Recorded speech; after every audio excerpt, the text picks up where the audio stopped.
Hey, setelah kita review Galaxy Note generasi pertama, sekarang saatnya kita review flagship utamanya Samsung nih, tapi di generasi kedua. HP yang telah laku sebanyak 10 juta unit hanya setelah 5 bulan dari peluncurannya, dan membuat Samsung jadi pemimpin pasar smartphone di kala itu, mengalahkan Nokia. Ya, ini adalah Samsung Galaxy S2. Flagship Android keluaran Samsung yang dirilis pada tahun 2011 dengan harga perilisan pada saat itu di sekitar 700-800 dolar. Jika menggunakan kurs tahun 2011 sekitar 9 ribuan, maka jika dirupiahkan plus pajak-pajak, harganya di Indonesia bisa mencapai sekitar 8-10 juta rupiah. Pastinya HP ini juga sekarang sudah menjadi HP klasik, tapi masih ada beredar di pasaran walaupun nggak banyak ya. Akan sangat menarik nih jika kita review di tahun 2025 ini. Apakah masih layak? Dan berikut kita lihat spek singkat dari Samsung Galaxy S2. Ya, jadi aku berhasil dapetin HP ini dengan kondisi yang cukup mulus guys. Asli, bodinya tuh kayak baru. Apalagi ini juga warnanya putih, agak langka. Kita lihat bentuknya ini mungil, khas HP zaman dulu, enak digenggam di satu tangan.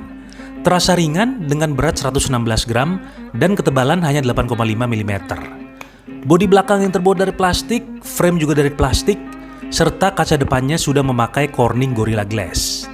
Ini kalau kita lihat perbandingannya dengan sang adik Galaxy S3, masih lebih kecil si Galaxy S2, walaupun bedanya nggak gitu jauh. Untuk back covernya juga bisa dibuka ya. Jadi bisa gampang ganti baterai dengan kapasitas di 1650 mAh. Cukup kecil untuk masa sekarang. Di dalamnya kita bisa lihat ada slot SIM card dan juga slot micro SD. Mantap lah, udah disediain micro SD. Karena kapasitas ROM-nya ini cuma 16 GB. Oke, kita tutup balik aja dan langsung kita hidupkan HP-nya. Dan menyala bangku, bisa hidup Samsung Galaxy S2 dengan kode I9100. Loading dan muncul intro yang khas dari Samsung. Ya, inilah penampakan awal dari Galaxy S2 dengan layar kecil dan kualitas layar Super AMOLED Plus ukuran 4,3 inch resolusi 480p. Udah kelihatan cakep untuk layarnya. Kita scroll kanan kiri pun cukup lancar, malah bisa dibilang ngebut. Ringan ya untuk Android zaman dulu. Jadi untuk softwarenya sendiri di sini aku tidak melakukan custom ROM ya guys. OS-nya ini asli dari Android dan tidak menggunakan kustomisasi apapun. Software Samsungnya masih memakai TouchWiz UI 4 dan Androidnya menggunakan Android 4.1 Jelly Bean. Udah mentok, awalnya itu dari Android Gingerbread. Kalau menurut aku, Android Jelly Bean ini Android paling ringan dan terlengkap pada masa itu dan cocok digunakan buat HP-HP flagship jadul biar nggak terasa berat. Nah, untuk Androidnya nih, banyak yang bilang udah nggak support, nggak bisa login Play Store dan lain-lain. Tapi pada kenyataannya, kita masih bisa login Play Store loh guys. Tapi memang aplikasi-aplikasi yang tersedia itu udah nggak begitu banyak. Kalau kita lihat berdasarkan jenis untuk aplikasinya, kayak Instagram, Facebook, dan TikTok, itu masih tersedia. Dan beberapa game ringan pun juga masih ada. Nah, langsung aja kita cek nih, masih berjalan nggak aplikasi-aplikasi tersebut di HP ini. Kalau untuk Instagram Lite masih bisa di-download dan dijalankan aplikasinya dengan baik. Untuk gambar sih masih lancar, walau pasti ada loading-loading sedikit ketika memproses ya. Nah, tapi kalau untuk videonya itu agak sulit guys, agak berat dia. Jadi hanya cocok untuk sekedar browsing dan lihat gambar, tidak untuk lihat video Reels. Untuk Facebook juga bisa dijalankan, scrolling lancar, dan Facebook Marketplace juga bisa, nggak ada kendala. Terus untuk TikTok gimana? Ini kita pakai yang TikTok Lite. Kita lihat sendiri hasilnya guys. Loading, loading, dan loading. Tidak bisa diakses. Lalu untuk YouTube, karena memang udah ada pengumuman resmi dari YouTube bahwa mereka sudah tidak support lagi untuk Android 4, maka tidak bisa diakses baik YouTube biasa maupun YouTube Music. Tapi kalau kita buka pakai browser Chrome, masih bisa dijalankan guys. Nah, lalu aku ini juga ada sedikit bonus guys dari penjualnya. Dikasih Galaxy S2 Desktop Dock. Ini original dari Samsung ya. Fungsinya itu bisa buat ngecas sekaligus buat dengerin lagu. Sekalian juga kita bisa tes nih sound quality-nya dari Galaxy S2 ini. Untuk kualitas suaranya sedang-sedang aja, nggak cempreng, tapi memang minim bass. Dengan catatan ini memang kita pakai speakerphone-nya ya. Nah, kalau disambungin ke headphone jack, pakai headphone atau Bluetooth speaker, baru deh kedengaran aura flagship-nya menggelegar. Ya, sekarang kita masuk ke gaming. Dengan chipset Samsung Exynos 4210 Dual, CPU dual core 1,2 GHz, Cortex A9, dan GPU Mali 400 MP4. Chipset flagship pada masanya, tapi bukan buat masa sekarang. Untuk dipakai game-game ringan gak ada masalah guys, lancar. Dan aku kaget, cukup nyaman dipakai ngegame kayak game MotoGP, Real Bike Racing ini. Gak ada kendala dan fun-fun aja. Ternyata juga game-game yang tersedia masih cukup banyak di Play Store guys. Teman-teman bisa browsing sendiri, tinggal dipilih aja. Tapi ya game ringan semua ya. Kayak Idle Car Racing, 3D Pool Ball, Sugar Swap Mania, dan lainnya. Ini contohnya aku download Clumsy Ninja.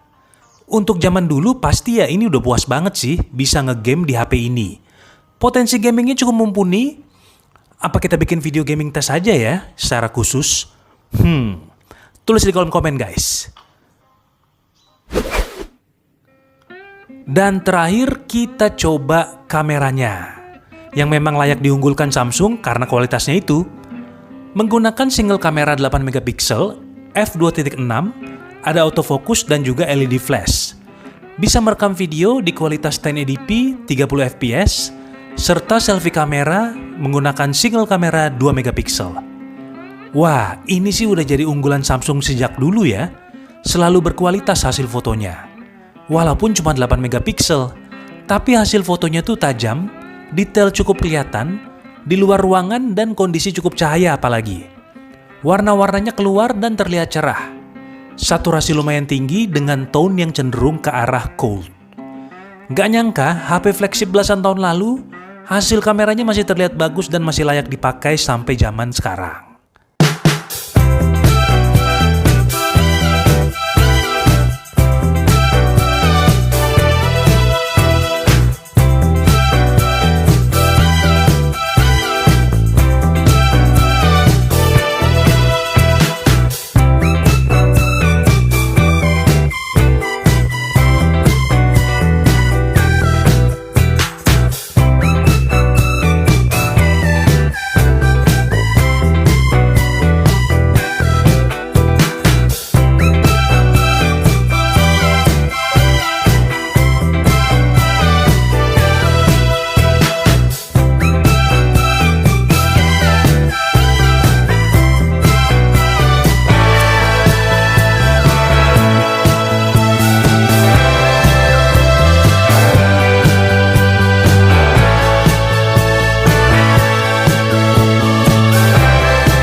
Jakarta, hujan-hujan begini, suasananya jadi lebih sejuk.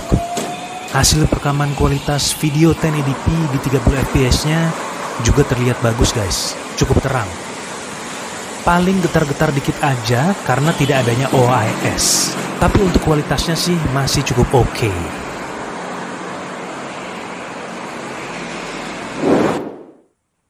Ya, itu tadi guys, review Samsung Galaxy S2 di tahun 2025. Untuk pada masa itu, sangat layak sih ini disebut sebagai HP flagship. Dengan segala fitur dan kualitas yang mumpuni, terutama kameranya yang bagus dan juga prosesornya yang udah dual core. Pada masa itu udah mantep banget tuh. Tapi untuk di tahun sekarang, memang HP ini hanya cocok dijadikan sebagai HP koleksi. Untuk sekedar foto-foto, dijadikan point and shoot kamera, ini sih bisa banget. Sama untuk ngegame ringan. Masih banyak kok game-game seru yang bisa dimainin di Galaxy S2 ini. Kalau kamu punya pengalaman make Galaxy S2 ini, Jangan lupa sharing di kolom komen ya. Begitu kira-kira bro and sis.